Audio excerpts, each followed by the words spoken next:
Então, todo mundo, seja bem-vindo aí, sejam bem-vindos vocês todos. Vamos começar e vamos falar um pouquinho de Kippur. Para quem não chegou, hoje vai ser mais uma conversa, eu vou mais explorar algumas coisinhas, não vai ter muita referência.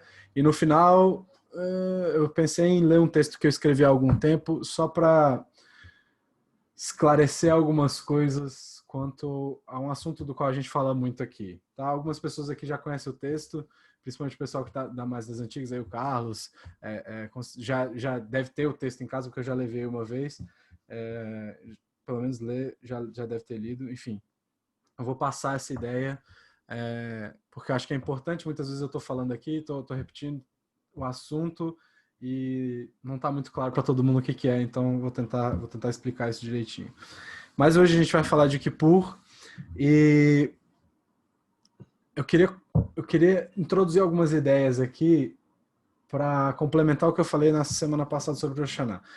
A gente falou de Rosh Hashanah, o quanto da grande importância que tem Rosh Hashanah, porque não é um ciclo comum, assim.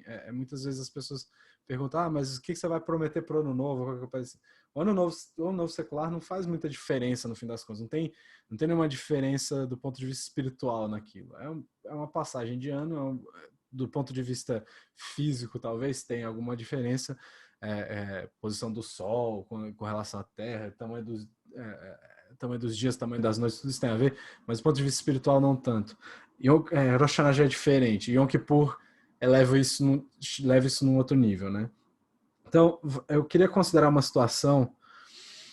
Quando a gente é criança, tem algumas coisas que a gente nunca esquece, né? E tem coisas que acontecem que, às vezes, alguém te chama, você faz alguma coisa errada, não sei, e alguém te chama de alguma coisa e aquela coisa fica com você, né? Vou dar um exemplo meu, que fica mais fácil. E uma vez eu tava andando com meus amigos, eu era bem pequeno, eu já tinha uns 10 anos, meus amigos eram um pouco mais velhos aqui da minha quadra, e o pessoal falava muito palavrão. E como bom moleque, eu comecei a falar palavrão também.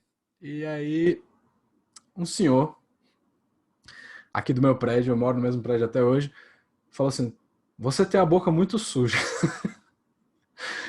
E aquilo ali me marcou de um jeito que, assim, eu virei o menino da boca suja pra mim mesmo. Então, tem certas coisas que acontecem isso é uma coisa que eu considero até hoje. Às vezes, se eu tô falando muito solto, se eu tô usando muita gíria, alguma coisa parecida, eu tento me controlar, né? Não só por causa disso, mas aquele momento, quando você é uma criança, você acha que aquilo te define. É isso que eu queria dizer. Se uma criança pegar alguma coisa numa loja e for pega, vamos dizer assim, se ela for pega roubando, qualquer coisa parecida, às vezes o dono da loja vai chamar ele de ladrãozinho barato, qualquer coisa parecida, e aquilo vai ficar com a criança, né? Então, a pergunta que fica você é aquilo naquele momento? Para a criança fica muito claro que você é. Quando você é criança, você acha que você é definido daquela forma. Eu sou o menino que da boca suja, eu sou o ladrãozinho barato, qualquer coisa parecida. Mas você é realmente aquilo naquele momento? Quem é aquela pessoa de fato? Por mais que seja uma criança, a gente pode falar assim dessas coisas, né? E a questão é que aquela pessoa que te definiu com aquele erro, aquela falha na primeira vez, aquilo não te define de fato. Aquilo não é quem você é. A gente é muito mais complexo do que aquilo, mesmo numa idade mais tenra, né? Mesmo tendo menos capacidade espiritual, menos capacidade física, menos tudo isso, aquilo ali não te define. Né? A gente é muito mais complexo que aquilo. Então, quem a gente é de fato, se eu te perguntar quem você é de fato, se alguém me perguntar quem eu sou de fato, a resposta é muito mais complexa. Eu dei esse exemplo besta, é simplesmente para a gente entender a percepção de cada situação. Às vezes a gente se define de forma simples e a gente não é tão, eu sou isso, eu sou aquilo, porque você cometeu um erro, ou porque você deixou de fazer uma coisa, ou às vezes a gente tende a se definir dessa forma simplória, e isso abaixa a nossa moral, isso muda nosso jeito de pensar de uma série de coisas, né? Mas o ponto que eu quero chegar aqui a gente é muito mais complexo do que um mero momento, do que uma mera ação. Então, a grande questão de hoje é como que as nossas ações definem quem nós somos ou quanto essas ações definem, quanto que elas influenciam, qual a forma que elas influenciam nesse caso, né? Como é que a gente pode descrever essa situação, como é que a gente pode falar sobre isso, o que é que as nossas ações têm a ver com quem nós somos, né?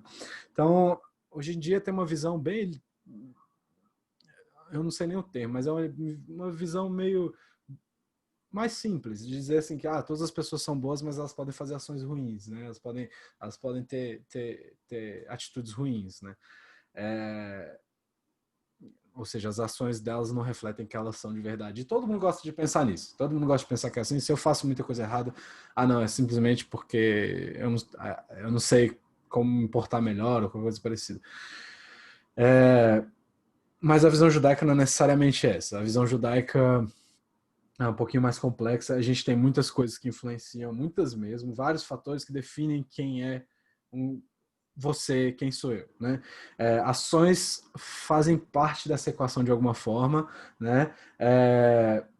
Mas elas não são as únicas coisas que a gente tem que considerar no fim das contas, né? E tem uma analogia muito interessante que eu ouvi, que é a seguinte: vamos considerar um quarto muito escuro. Se você fechar todas as fontes de luz desse quarto e botar uma vela no centro desse quarto acesa, ela vai iluminar muito esse quarto escuro, né? Mas aí eu te pergunto, sendo essa a única fonte de luz, se você colocar, por exemplo, umas cortinas em volta da vela, dependendo do número de cortinas que você colocar em volta, aquela luz vai diminuir, e vai diminuir, e vai diminuir, dependendo da transparência dessas cortinas, do número de cortinas, ela vai diminuir até que, em um determinado momento, ela deixa de ser visível. Mesmo o quarto estando muito escuro, se você cobrir aquilo o suficiente, você não vai ver a luz, né? Então, a ideia... Por que eu estou fazendo essa comparação? A ideia é que a vela é a nossa alma. A vela é o que emana essa luz no quarto escuro, certo? E quanto mais escuro o quarto e menos coisa tem em volta, mais visível essa luz, mais forte essa luz. Tem coisas que conseguem amplificar essa luz, mas a gente não vai entrar nesse aspecto necessariamente. Vamos dizer que o quarto escuro seria suficiente, né? Então, essas cortinas, elas podem ser várias coisas. Podem ser transgressões, podem ser midot ruins, características próprias ruins, tipo, você é uma pessoa muito nervosa, você é uma pessoa que responde rápido, não pensa antes de falar, qualquer coisa parecida. Então, quando você tem características ruins, isso também pode ser um obstáculo para essa luz, vamos dizer assim, né? Quando essas características ruins acabam te definindo. Às vezes você não consegue ficar muito tempo sem mentir, coisas parecidas. Então, tem várias dessas coisas que refletem negativamente nesse caso, que apagam a luz de uma forma meio negativa. Então, a natureza da vela em si não muda, mas o quarto muda. A influência do quarto sobre a vela muda, certo? Então, a vela não muda porque ela vem de Hashem. Né? E eu acabei de lembrar que eu esqueci de marcar a página aqui, mas eu já vou. Então, eu já vou abrir aqui.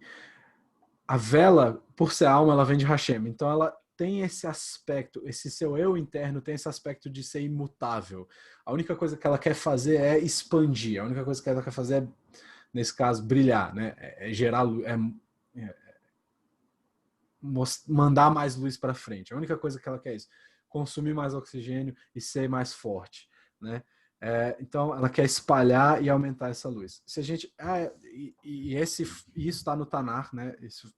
Se a gente falar que a gente fala que a alma vem de Hashem, a gente fala que nós somos imagem e semelhança. Eu vou falar disso um pouco no final, mas o fato da alma vir de Hashem, vir diretamente de Hashem, tem esse aspecto. Ela tem essa semelhança direta de ser imutável, né? Deixa eu abrir aqui rapidinho. Em Malachi, no profeta, acho que é Malaquias em português, né? Isso, Malaquias 600. Malachi, no último capítulo, no terceiro capítulo, tem... Cadê Malachi? Malachi, no último capítulo, tem uma frase dessa. Tem essa descrição de Hashem, vamos dizer assim, essa explicação de que Hashem não muda. Se eu achar aqui. Aqui. Malachi 3.6, tá? Porque eu, Hashem, não mudo. Meu padrão de julgamento aqui está em parênteses. E vós, filhos de Yaakov, não fostes consumidos, né? É isso que ele está falando. Eu não mudo. Hashem não muda, né? Cadê? Vav. Que ani Hashem lo shaniti. Opa, tem um cachorro brabo aí. Desculpa. Sem problema, sem problema. Então, Hashem não muda. Esse é o ponto.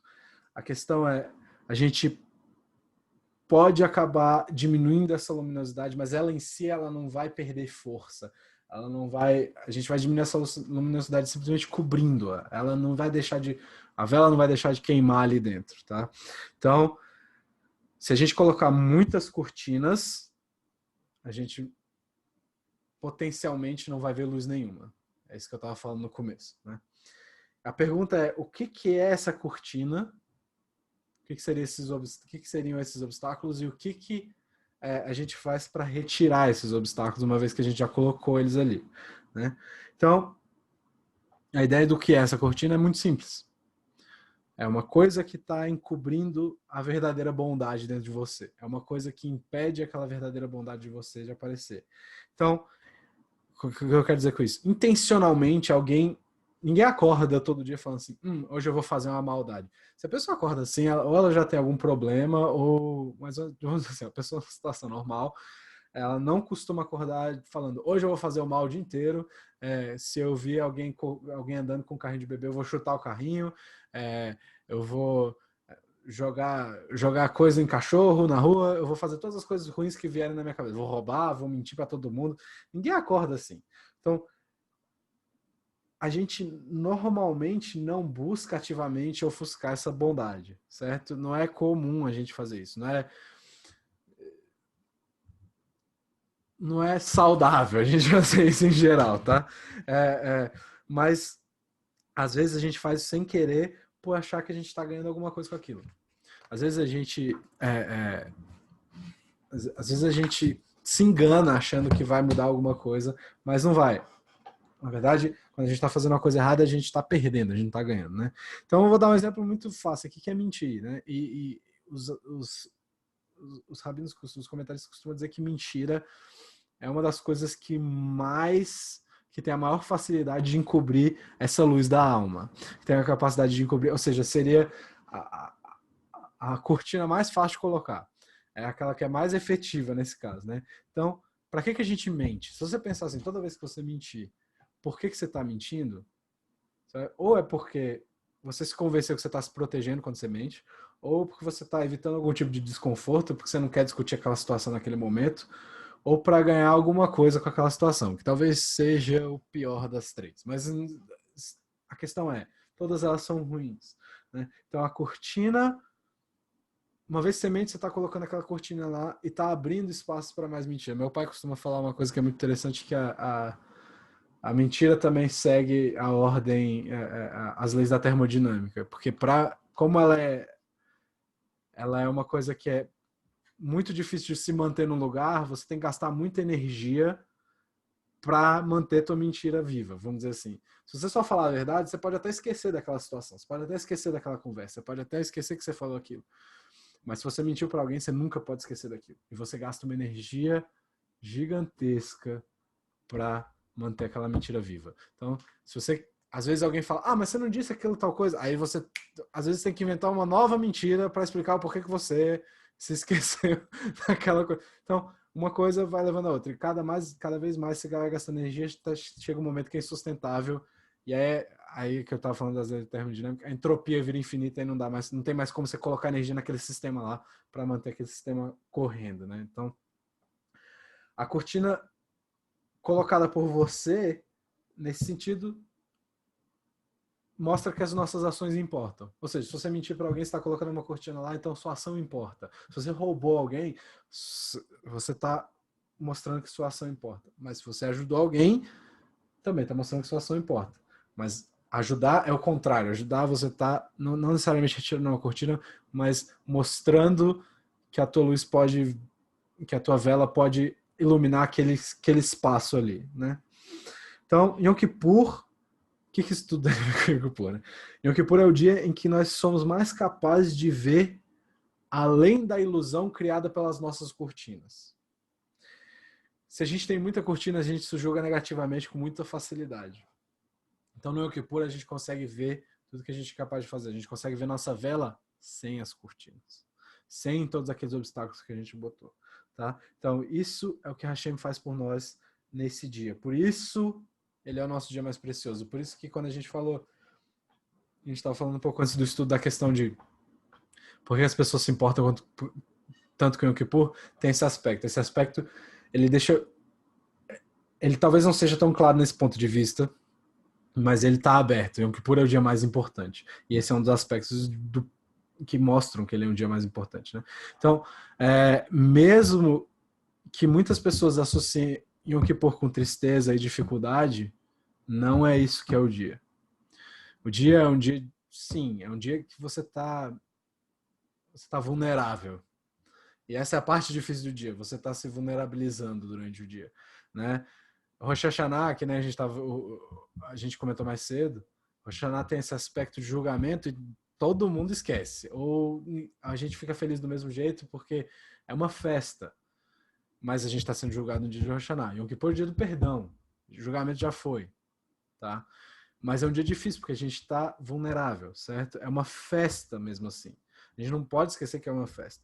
Então, é onde a gente consegue que as nossas luzes internas brilhem sem nenhum obstáculo, que a gente consegue ver do que a gente é capaz de fato, tá? Então, mas a questão que eu quero discutir aqui é que ninguém consegue tirar de uma vez todas as suas cortinas. Foi o que eu falei na semana passada, é uma coisa de cada vez.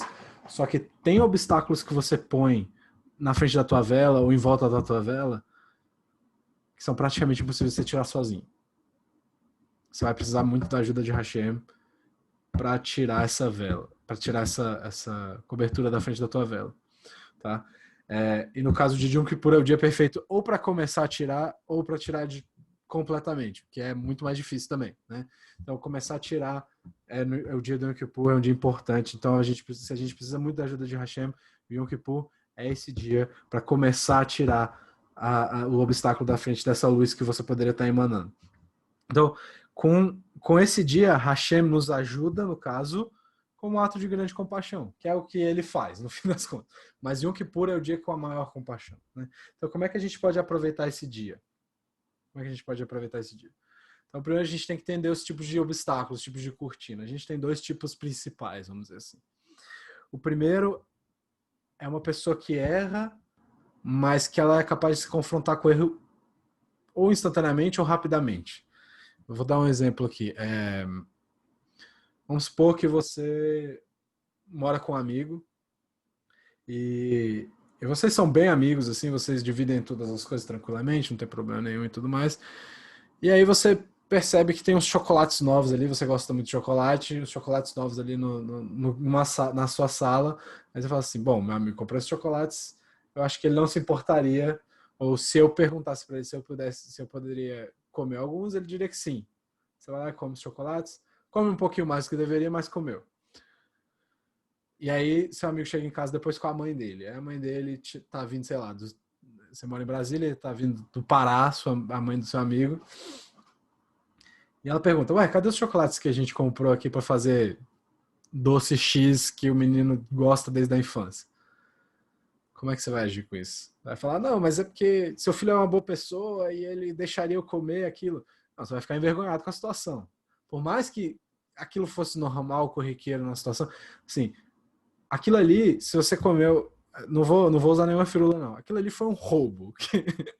Tá? Aquilo ali foi um roubo e ali você meio que vai entrar numa situação, se você é uma pessoa honesta, de dizer, tá, eu nunca mais vou fazer isso. Certo? Então essa cortina meio que entrou e saiu na mesma hora. Essas coisas são fáceis de resolver sozinhas. Óbvio que não é sempre esse exemplo, não é sempre o exemplo de que vai ser de uma vez e tal. São cortinas mais simples de quando você é confrontado por alguém com esse tipo de erro, alguém te diz que está errado, vamos dizer assim, você é capaz de mudar sozinho. Óbvio que a Hashem ajuda, mas é mais fácil de você entender e mudar sozinho. Essa é bem mais fácil, porque ela não é parte de você. Tá? Essa cortina não é parte de você porque você não sabia que era errado, vamos dizer assim. Mas tem uma outra que é um pouco mais complicada.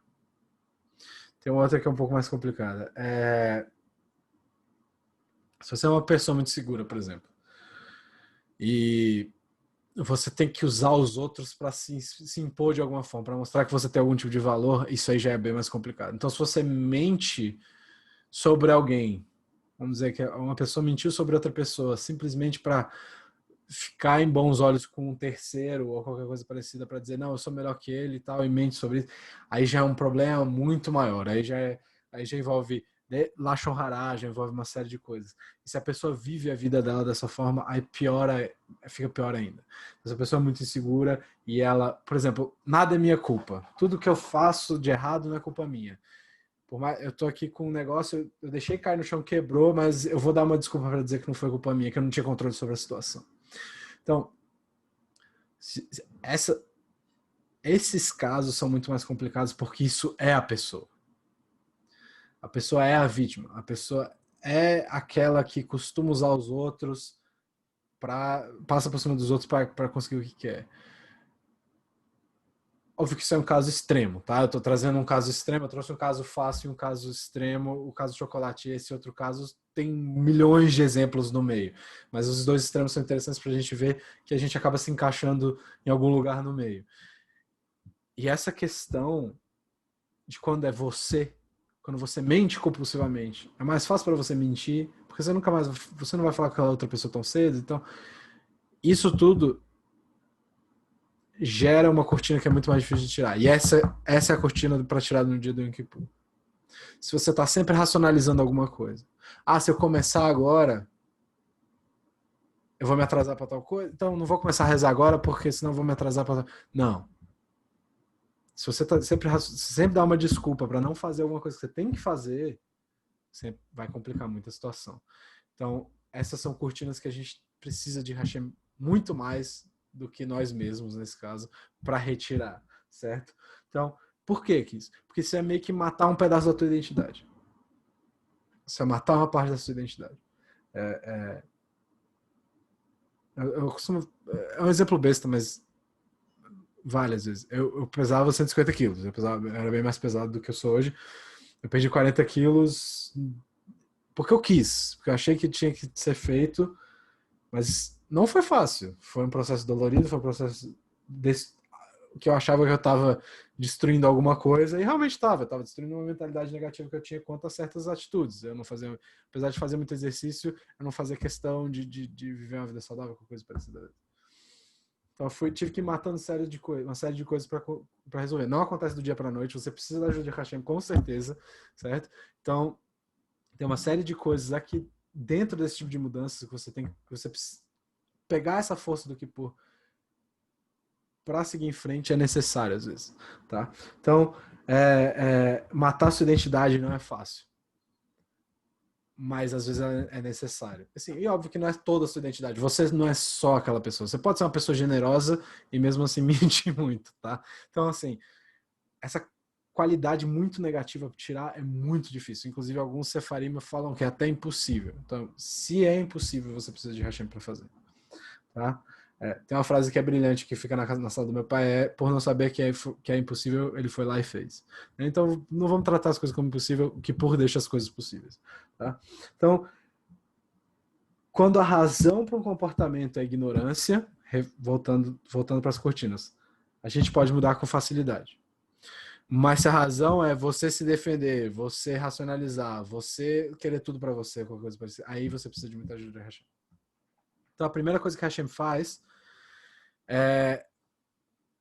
pra gente nessa situação é colocar energias espirituais diferentes nos Hagim, nos dias que são importantes pra gente. Então, cada Hag, cada Yom Tov tem uma energia diferente para refletir uma situação diferente. A energia que está no Kippur é essa energia de perdão, essa energia de possibilidade de mudança, essa energia que possibilita ter chuva, essa energia que possibilita você se mudar por completo. Mesmo que seja só começar a abrir a porta. Você virou a maçaneta, só isso. Mas essa virada de maçaneta vai mudar tudo.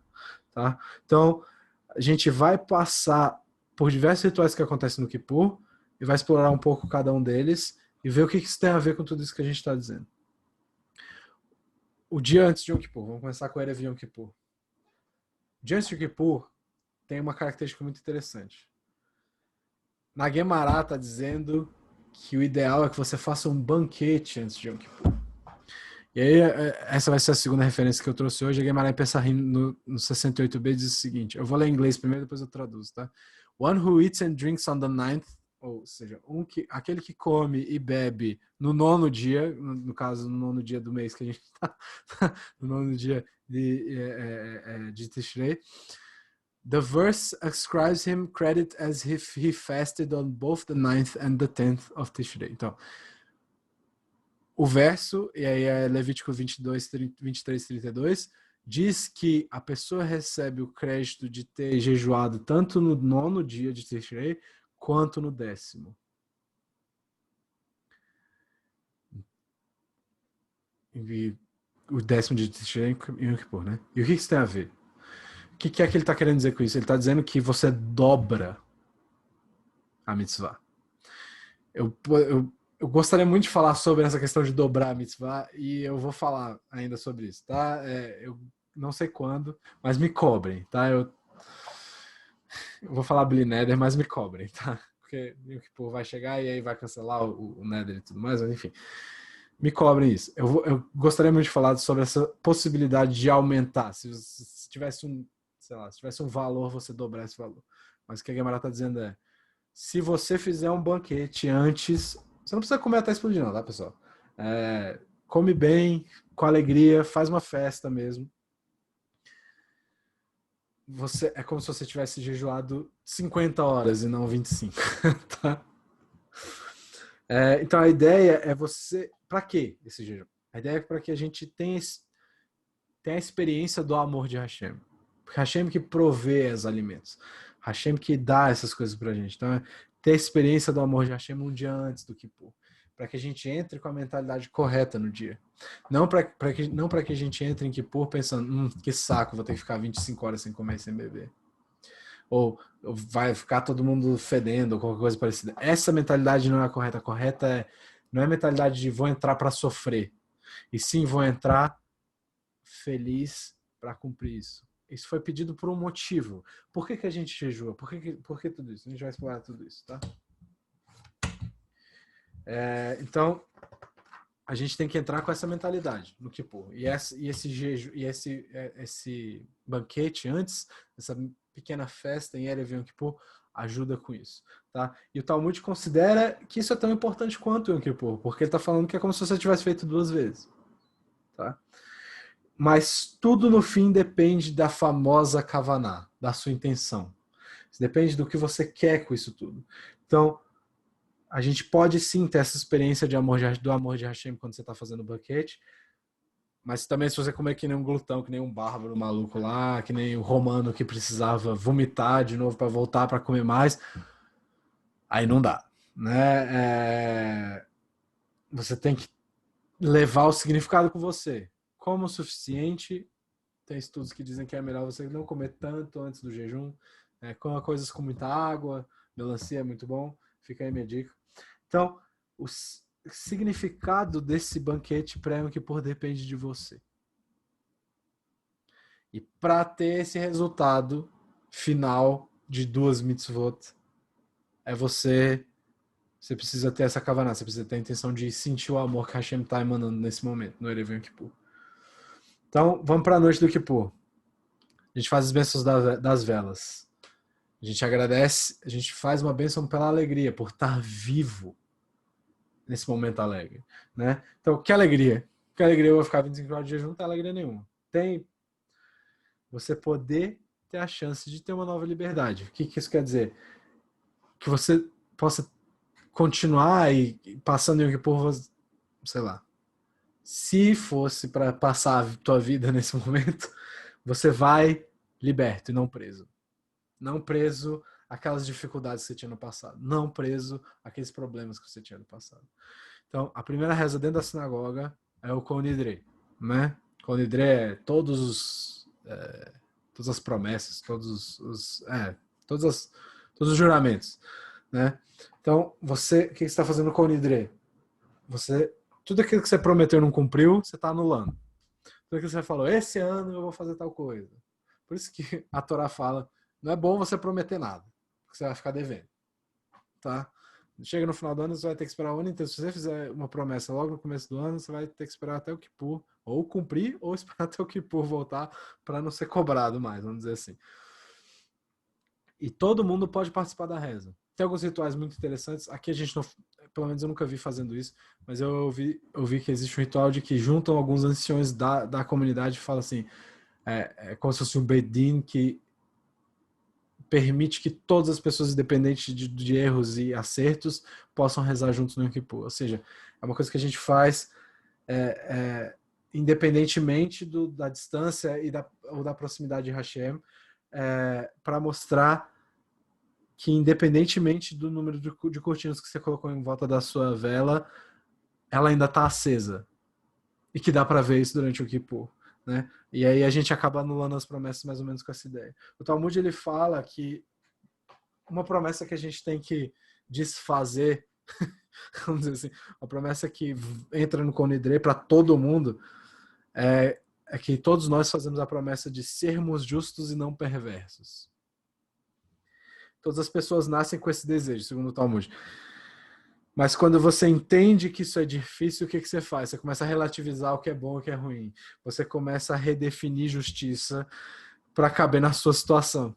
Se você fala, não, é muito difícil fazer isso, então eu não vou fazer, isso não quer dizer que isso não é mais justiça. Então você começa a redefinir coisas. Então o que você está fazendo aí? Você está descumprindo essa promessa de ser justo e não ser perverso.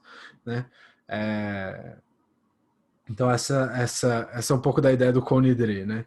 Então, aqui é o começo da redenção. Aqui é o começo da Teshuvah. Que você diz, eu jurei, eu prometi e eu não cumpri. Tá? E a gente chega nas rezas, de fato. Né? A gente tem 5 rezas em Yom Kippur. É um dia diferente, a gente tem 5 rezas no dia de Kippur. Em Yom Tov, acho que são 4 em todos, e Shabbat a gente faz 4 também. Né? Quais são as 5? Arvit, a reza da noite, o Shacharit, a reza da manhã, o Musaf, que é a prece adicional, né, que é como traduz o Sidur, a Mincha, a reza da tarde, e a Neilá. A Neilá também é considerado uma reza, uma parte diferente de serviço. Tá? E essas 5 coisas, essas 5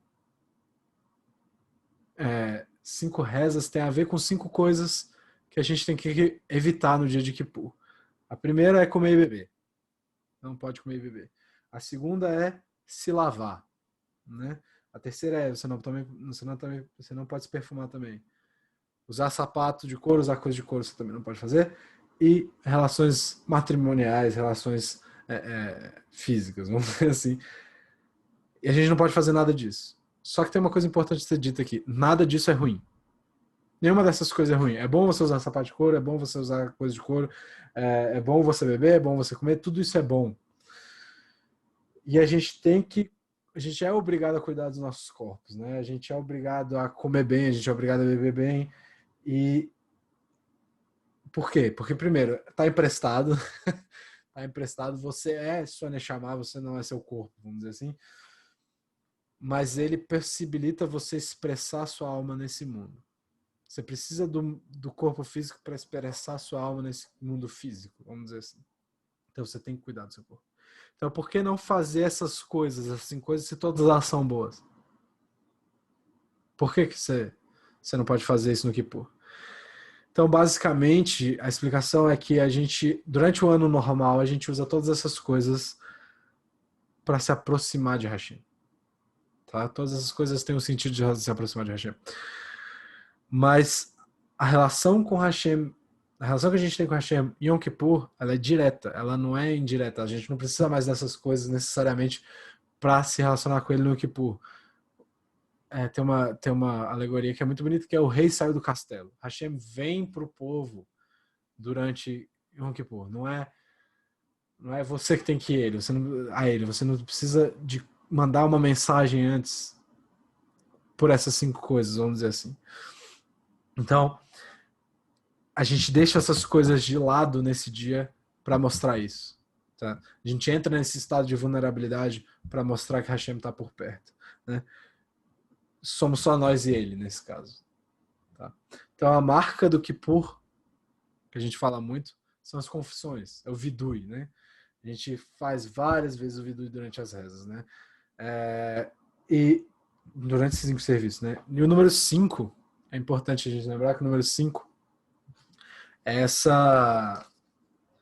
tem esse significado interessante, porque se você botar 5 pontos em volta, ele é o primeiro.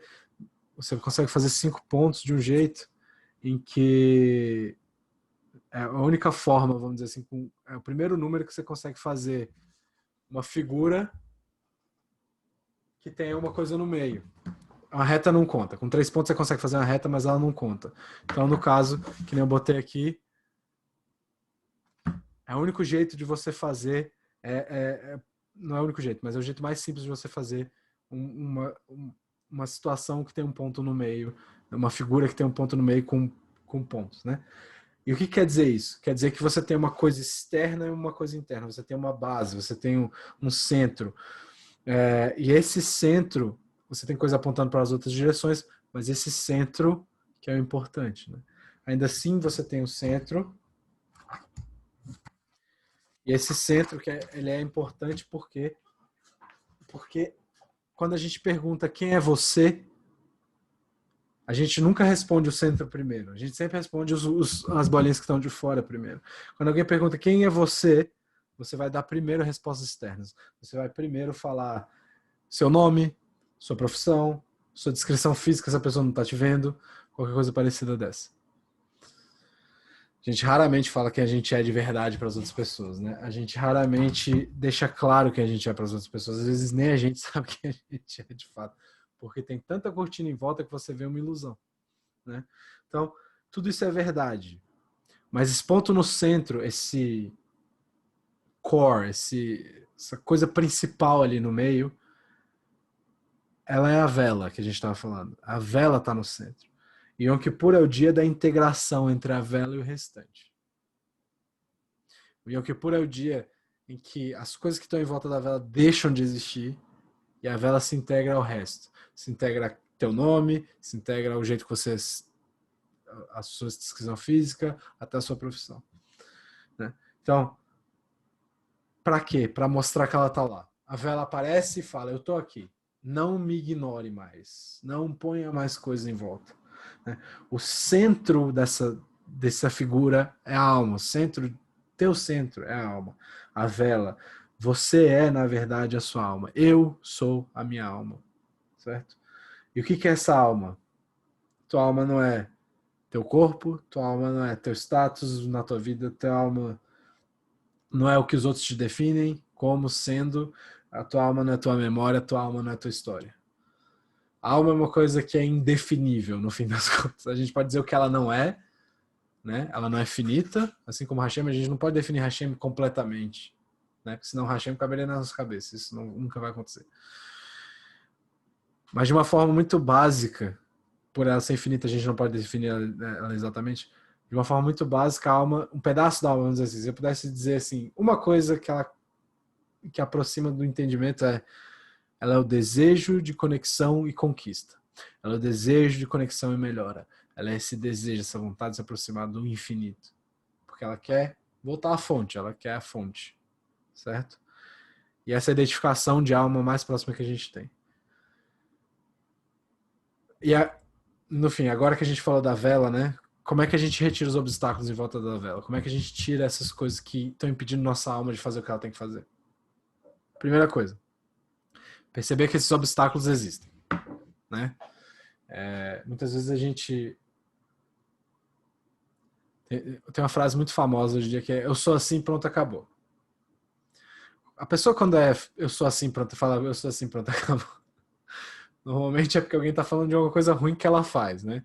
Uma coisa que é difícil de lidar, às vezes ela é muito nervosa, às vezes ela é... não sei, enfim. E acho que não precisa de mudar, mas isso não é você necessariamente. Isso é o obstáculo que você está colocando na tua alma. Coisas negativas não são expressas pela alma. Elas impedem a expressão da alma. Né? Então, algumas coisas que você possa... Essas coisas não são tua identidade, vamos dizer assim. Então a confissão, ela tem diversas coisas nela. O vidui, a reza que a gente faz, tem diversas coisas ali.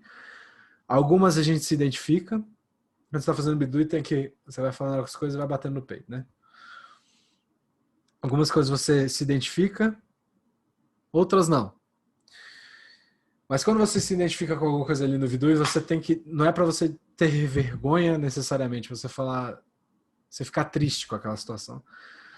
É quando você repetir aquilo, você dizer: eu não quero que esse seja eu a partir de agora. Se você está acostumado a mentir, na hora de falar mentira, mentimos. Você olha para aquilo e fala: eu não quero mais ser desse jeito. Eu não quero mais ser essa pessoa que mente. Então, você está dizendo: eu não quero isso no vidui. Você não está dizendo: eu sou isso. Você está dizendo: eu não quero isso. Então a gente tem a liberdade de escolher o que você quer ser, independentemente dos erros do passado. E essa é a beleza do vidui, no caso. Essa é a beleza do Yom Kippur. Você está saindo dessa situação, você está saindo dessa prisão e falando assim: não, eu não quero ficar mais ali dentro, preso a essa situação. Eu não quero que essa coisa negativa me defina mais. Certo? A confissão, ou seja, durante o vidui, acontece em ordem alfabética. Depois vocês podem dar uma olhada. Vai primeiro, Gimel, depois acho que o primeiro é Aleph, Beta, acho que o primeiro que aparece é Beta, eu não me lembro mais. Mas por que está em ordem alfabética? Podia ter qualquer outra ordem, de melhor para pior, menos pior para mais para pior, né? Assim. Por que está em ordem alfabética? Porque as transgressões ali no vidui e na reza estão em ordem alfabética. O hebraico é uma língua pictográfica, vamos dizer assim, né? Quem já viu chinês, acho que não lembro agora se é japonês. O japonês tem umas letras que por exemplo, acho que o kanji tem muito essas. O chinês eu sei que tem, mas o japonês também. Acho que o kanji tem esse aspecto de parecer com a coisa que aquilo representa, né? Uma árvore, o kanji para árvore parece uma árvore, por exemplo. E o hebraico também tem isso, mas ele não representa coisas físicas, ele representa coisas espirituais. As letras representam coisas espirituais. O bet, em hebraico, representa uma coisa espiritual, ele não necessariamente representa o som B só. Ele representa coisas espirituais. Né? Mesma coisa do chinês e do kanji, por exemplo, mas ele representa coisas espirituais enquanto esses outros representam coisas físicas. Então, são imagens de forças espirituais nas letras. Então, quando a gente erra, a gente está como se estivesse escrevendo nossa história errado, vamos dizer assim. Quando a gente faz uma transgressão, quando a gente se rende a uma característica negativa, a uma amida negativa, a gente como se estivesse escrevendo errado. Tivesse misspelling, tivesse cometendo um erro ortográfico na hora de escrever, né? E isso vale para o mundo inteiro, no mundo, né? Não é só na sua vida. Você está escrevendo no mundo, na história do mundo você está escrevendo uma coisa errada. Então, quando alguém rouba uma coisa, o que está acontecendo? Ela está desvalorizando a providência divina que vem para ela. Quando alguém rouba uma coisa, ela está dizendo assim: o que Hashem me dá não é suficiente. Eu vou ter o que é o suficiente, né? Então, tá indo fora da lógica do mundo, vamos dizer assim. Ela tá passando na frente da ordem natural das coisas. Ela não entende esse conceito. Então, se você seguir essa ordem alfabética, a gente segue essa ordem alfabética porque o Vidui está fazendo essa associação de que as coisas têm uma ordem lógica, de que as coisas seguem uma organização divina, tá? E tudo tem seu lugar. É isso que o Vidui está dizendo com essa ordem alfabética. Outra coisa, tá tudo no plural, né? Você vai falar, não vai falar roubei, você vai falar roubamos. Vai falar enganamos, não enganei, né? E às vezes a gente acaba confessando coisas que a gente não fez. Por quê? Por que tá no plural e por que a gente confessa às vezes coisas que a gente não fez? Então, tudo que a gente faz afeta todos os outros que estão à nossa volta. Nós todos estamos conectados. Vou dar um exemplo.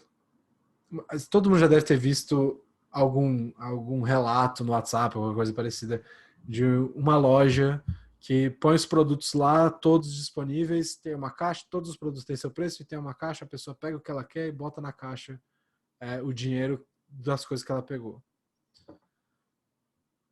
Funciona muito bem até chegar o primeiro que vai roubar a caixa e os produtos.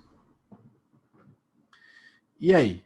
O que vai acontecer? Depois que acontecer isso a primeira vez, provavelmente o cara que fez aquele negócio vai ficar desconfiado. Talvez ele ponha alguém para ficar de olho, ou talvez ele ponha um caixa ali para recolher o dinheiro e guardar o dinheiro. Então o que aconteceu? Uma pessoa que foi lá e desfez o contrato social naquele negócio ali, estragou a brincadeira para todo mundo, né? Então assim, esse é um exemplo que eu estou dando para mostrar como uma ação de uma pessoa pode afetar todas as outras. Não tem literalmente nada a ver com isso, a não ser usar o serviço, né? Então, é um efeito observável. Todo mundo é afetado, né? Quer ver outro exemplo interessante? O que é pior, assassinato ou canibalismo? muita gente, a gente quase nunca ouve falar de história de canibalismo, mas normalmente, quando alguém é assassinado, as pessoas... A última vez que eu estive em São Paulo, eu cometi o erro de ligar a televisão durante o SPTV, né, que passa na Globo. Deu até dó da pessoa que estava apresentando o programa, porque ela quase não tem tempo de respirar para dizer quantas coisas ruins aconteceram na cidade num dia só. Quantas pessoas morreram e tal, ele não tem tempo para respirar. Então aquilo está banalizado. Mas se tivesse um caso de canibalismo lá, por exemplo, eles iam passar um tempo falando sobre aquilo, porque é uma novidade, uma coisa nova. Então muitas vezes as pessoas vão ficar mais horrorizadas com o canibalismo, sendo que o assassinato é pior. Óbvio que comer pessoas não é uma coisa boa. Mas não necessariamente você precisa matar alguém para comer. Não sei se você está entendendo, mas assassinato é pior nesse caso, né? Então, mas alguém que come outra pessoa... E primeiro, o assassinato ser normal já afetou todo mundo. Todo mundo acha, infelizmente, muita gente acha normal. Isso não era para ser normal, né? Então, tudo que todo mundo faz gera uma força. Vamos dizer, você faz uma coisa, isso traz uma força espiritual negativa ou positiva para o mundo, tá? Tudo que a gente faz afeta todo mundo. Por isso que está no plural. E por isso que muitas vezes a gente pede perdão por coisas que a gente não fez também, né? Tem a ver com essa situação de que todos nós somos responsáveis pela situação como um todo. Por isso que às vezes existe esse aspecto dentro do judaísmo de você falar para uma pessoa que o que ela está fazendo é errado.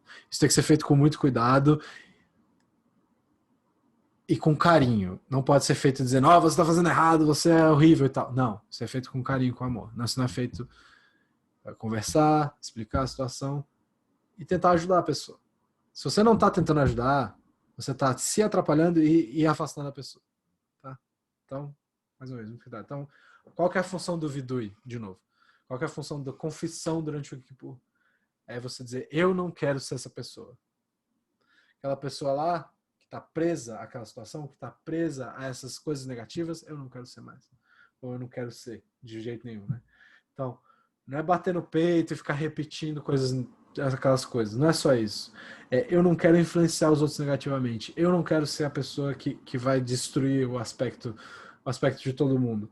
Eu não quero criar um ambiente que possibilite a nutrição do negativo. Eu não quero colaborar com isso. Então a função do vidui é nos libertar e não nos fazer sentir culpados. A ideia não é você se culpar por nada. A ideia é você se libertar da situação. Então, para se libertar, a gente tem que entender que aquilo não faz parte de nós. Por mais que muita gente defina como aquilo. Por mais que as pessoas tenham essa impressão de você sempre tem a capacidade de mudar. É difícil pra caramba, mas o Yom Kippur tá aí para ajudar, certo? Então, entender que aquilo não faz parte de você e que aquilo é uma cortina, um obstáculo, aquilo não é a tua vela, é o que está cobrindo a tua vela, né? O vidui vem libertar, essa é a ideia. E aí eu preciso falar uma coisa que eu ouvi da Rebbe Tzipora Heller, que é o mal nostálgico.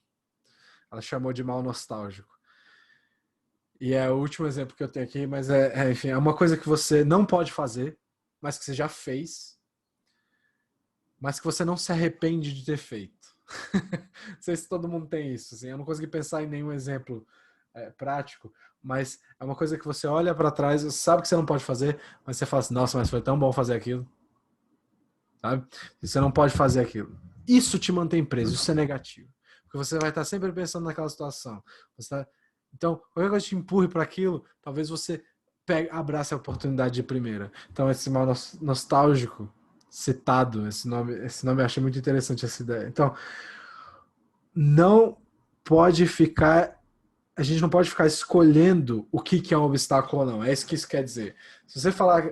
Tem uma frase que eu ouço muitas pessoas falando. Hashem que me perdoe, mas se você fala isso, pensa muito bem. Isso eu sempre escuto antes de uma fofoca. A pessoa vai fazer um lashon hará, quando eu já sei. A pessoa vai falar, Hashem que me perdoe, mas eu vou dizer tal coisa. Eu falo, não, muito obrigado, vou fazer outra coisa.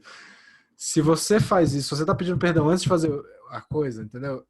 Isso é o mal nostálgico, é uma coisa que você repete, que você não pode repetir. Tá? Então, você não pode ficar escolhendo o que é um obstáculo ou não. Você não pode falar, eu sei que isso está errado, mas nesse momento isso não é um obstáculo. Você pode deixar para trabalhar isso depois, mas é bom que você saiba que isso é um obstáculo. Você começar a abrir a porta. Você falar, eu não posso fazer mais. Certo?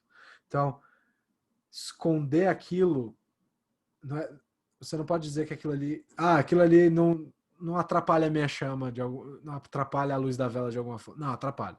Tá? Então, não é dizer que aquilo não foi prazeroso ou alguma coisa parecida, não é ignorar o prazer, mas aceitar que aquilo é um erro e deixar de lado. Né? Não, pense na sua comida preferida, a coisa que você mais gosta de comer, coisa que você. Não existe nada no mundo. Você vai falar assim, a última coisa que você pode comer, a última coisa que você vai comer na sua vida, o que é? Pensou? Beleza. Você foi lá, saiu com a pessoa que você ama para comer aquela coisa, foi a melhor vez que você comeu na tua vida aquele negócio, e aí você chega em casa, aí você vai estar olhando na internet as notícias, qualquer coisa assim, aí parece assim. Vou dar meu exemplo. Talvez seja sushi. Eu não consegui pensar numa coisa melhor, mas sair para comer sushi, aí eu vejo na internet. Todo peixe cru é radioativo, você vai morrer se se você continuar comendo, qualquer coisa parecida. Você vai. Você não vai achar bom o que você comeu. Aquilo não vai mudar o gosto da coisa. Mas você vai ter se arrependido de ter comido. Deu para entender um pouco a ideia? É mais ou menos essa ideia. A coisa não vai ter um gosto, não vai automaticamente ter um gosto ruim, mas você vai se arrepender de ter comido, porque aquilo vai te fazer passar mal, certo? Então, e para finalizar, a ideia é não tenta não se livrar de obstáculos que não são seus também. Às vezes a gente acha que pessoas erram com outras coisas, você também erra. E esse não é o caso. Observe os seus obstáculos. Observe o que você colocou lá, não o que as outras pessoas colocam em si mesmo. Às vezes você vê alguém fazendo uma coisa, não é aquilo que você faz, aquilo não é você, aquilo é outra pessoa. Cada um segue o seu caminho, certo?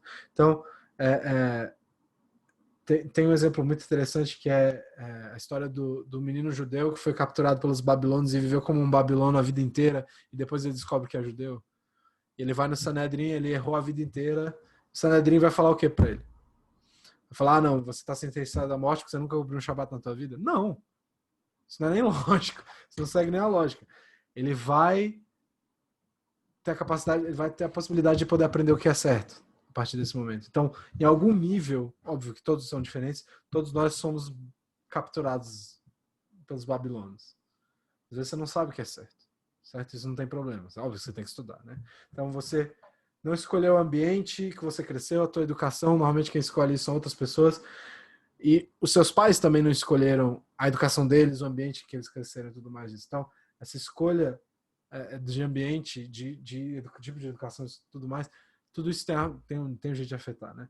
E a gente vive num momento de ceticismo religioso muito forte, né? está mudando um pouco, mas pelo menos eu cresci num ambiente que o ceticismo religioso é muito forte, né? Então, tudo isso influencia a gente a ser um pouco essa criança capturada pelos babilônios, vamos dizer assim. Então, a gente tem que tomar cuidado com as cortinas dos outros. As cortinas dos outros não são suas. Os outros colocam em si. Você coloca as suas. Você tira as suas. Os outros tiram as deles. Eles não podem tirar as suas e você não pode tirar as deles. Certo? E nem você pode tirar as deles em você, porque não estão em você, não são suas. Tá? Então, tratar as coisas dos outros como suas, nesse caso, não é positivo. Você vai estar trabalhando por uma coisa que não é sua. E não é no sentido de egoísmo, é no sentido de que não vai ser efetivo. Certo? E o Rovota Levavoto, Desejos do Coração. Alguém traduziu para mim semana passada, não esqueci. Caminhos do Coração, talvez? Não sei. Do Rabi Bahia Ibn Pakoda. Não, Caminho dos Justos é o Rehot Tzadikim ou o Mesilat Yesharim. Desejo do Coração, acho que é Desejo do Coração. Acho que alguém vai me corrigir aí. Já vi um chat aqui. Não. O som tá baixo? Alguém reclamou aqui do som tá baixo. É porque eu acho que eu tô falando baixo, na verdade. Se estiver falando baixo, por favor, me falem, tá, pessoal? Desculpa aí, eu só vi agora. Então, do Rabi Bahia Ibn Pekodá, ele fala que, no Rovatav Levavot, que uma pessoa que faz isso, que segue que tenta tirar as cortinas dos outros em si, é como se fosse uma pessoa cega que está sendo liderada por um cego, que está sendo liderado por outro cego, que está sendo liderado por outro cego, até chegar lá no primeiro que está liderando todo mundo, e só esse cara enxerga. Certo? Então, não é uma posição muito desejável de se estar. Certo? Não é uma posição muito boa de se estar. E por isso que o judaísmo tem essa ideia de encorajar de uma forma muito forte o estudo e a crítica e o pensamento crítico. Certo? Por isso que o judaísmo trabalha dessa forma. Você tem que estudar, você tem que se entender, você tem que entender o que é exigido de você. E você tem que ter um pensamento crítico, certo? Era mais ou menos isso que eu queria falar. Eu só queria finalizar com esse texto que eu escrevi. Se vocês quiserem, depois eu posso passar o texto para vocês. Eu vou dar uma lida só para... Porque assim, acho que é mais efetivo. Eu lendo não é muito longo, tá?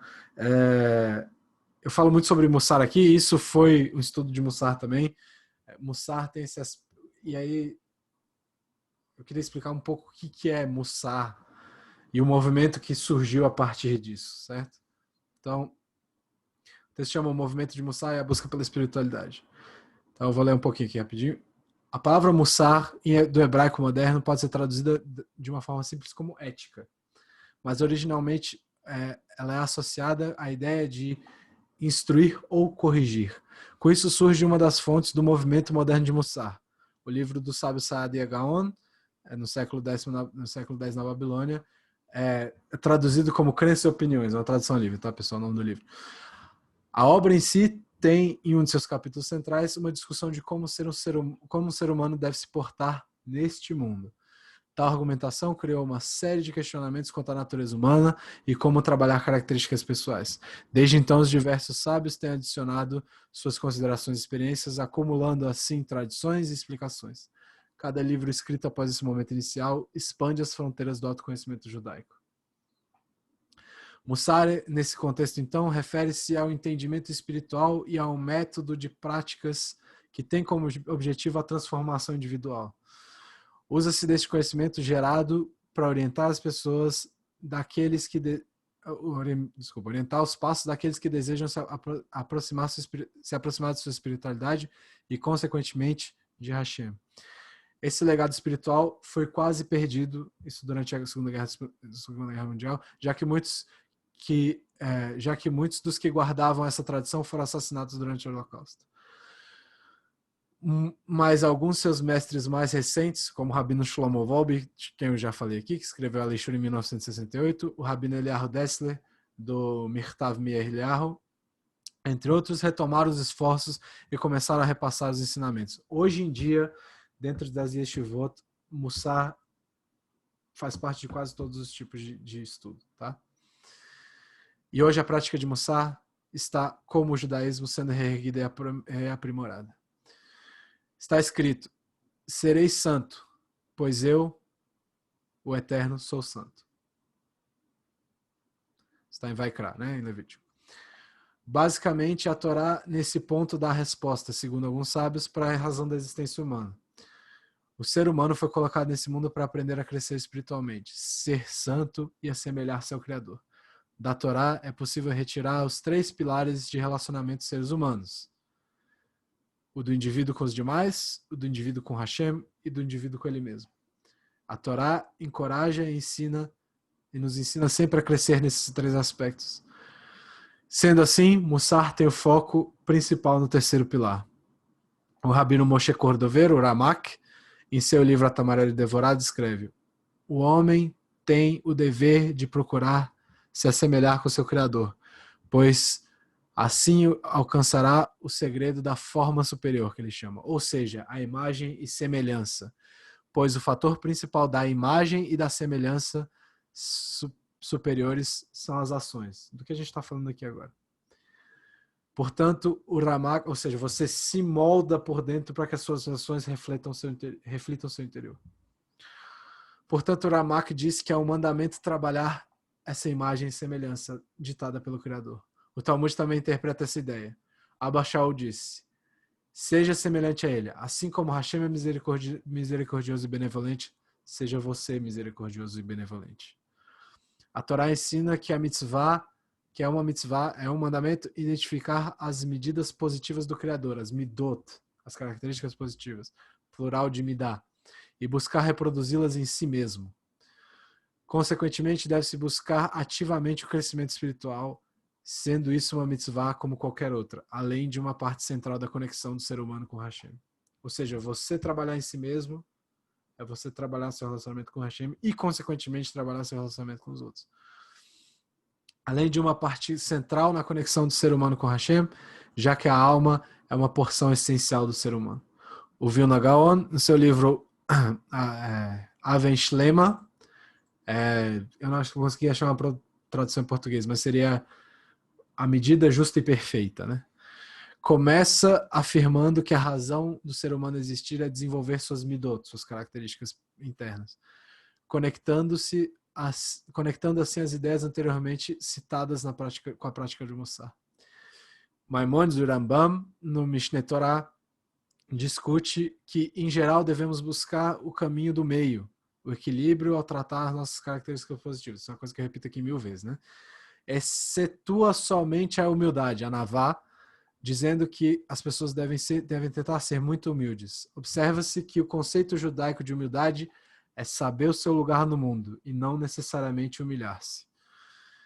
Citando Pirkei Avot, o Maimonides conclui que o ser humano deve ser muito humilde e assim fazer o que for possível para controlar seu ego, já que não é possível tornar-se um sábio sem essa característica, sem a humildade. E para identificar as falhas é necessário humildade para admiti-las. Estou terminando aqui. O objetivo da prática de Mussar, portanto, é o seguinte: identificar as dificuldades e falhas pessoais, trabalhando as midot associadas de forma física e espiritualmente, buscando sempre diminuir a influência das características negativas e aumentando das positivas. Assim, o praticante de Mussar fica frente a frente com aquelas características que não lhe agradam, coisas que sempre precisam de justificativas ou racionalizações, que tentam sempre ficar no armário, né? Escondidas. É uma situação desconfortável, uma espécie de Egito. Mitzrayim. A origem da palavra Mitzrayim é espaço estreito. É um Egito individual. Mas assim como Hashem tirou o povo de Israel da escravidão do Egito, para chegar 40 dias depois ao Monte Sinai receber a Torá, é possível sair dessa escravidão individual utilizando ferramentas como o Mussar. A prática é diária, exige trabalho e concentração. E mesmo que o objetivo seja igual para todos, o caminho que levará até esse fim é único para cada indivíduo, sendo cada pessoa uma imagem de Hashem. Como Hashem é infinito, tem infinitas possibilidades dentro de cada pessoa. Aliás, tem infinitas possibilidades nas pessoas. O Rabino Israel Salanter observou a realidade dessa individualidade e disse: vemos que os estorvos dos homens variam constantemente, cada pessoa apegando-se às dificuldades diferentes. temos aqueles que estão mais passivos em negligenciar o estudo de Torá do que ser desonesto em seus negócios e não fazer caridade. E temos aqueles que são desonestos em suas práticas econômicas, mas não negligenciam o estudo de Torá. Nenhuma pessoa é igual a outra quando falamos de adversidades.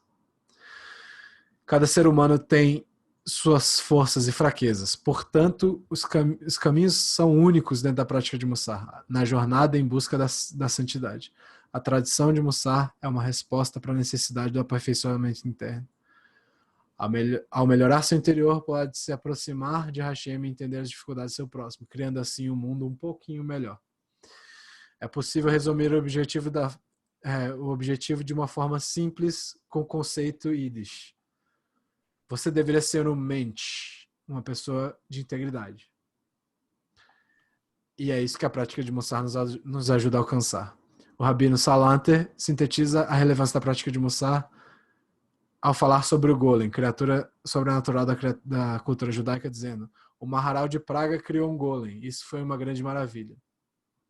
Quão mais maravilhoso seria transformar o ser humano corpóreo em um mensch, em uma pessoa de integridade. E aí eu termino com uma citação de Devarim: tomo hoje os céus e a terra por testemunha contra vós, que tenho dado perante vós a vida e a morte, a bênção e a maldição. Escolherá, pois, a vida, para que vivas tu e a tua descendência, amando Hashem, teu Deus, ouvindo sua voz e te achegando às suas qualidades. Boa noite, pessoal. Shana Tová. Obrigado pela paciência. Boa noite. Por toda a paciência aí que vocês, por toda a paciência pela atenção. Você podia disponibilizar para a gente aí, hein? Vou passar, pode deixar. Pessoal, tá aberto aí.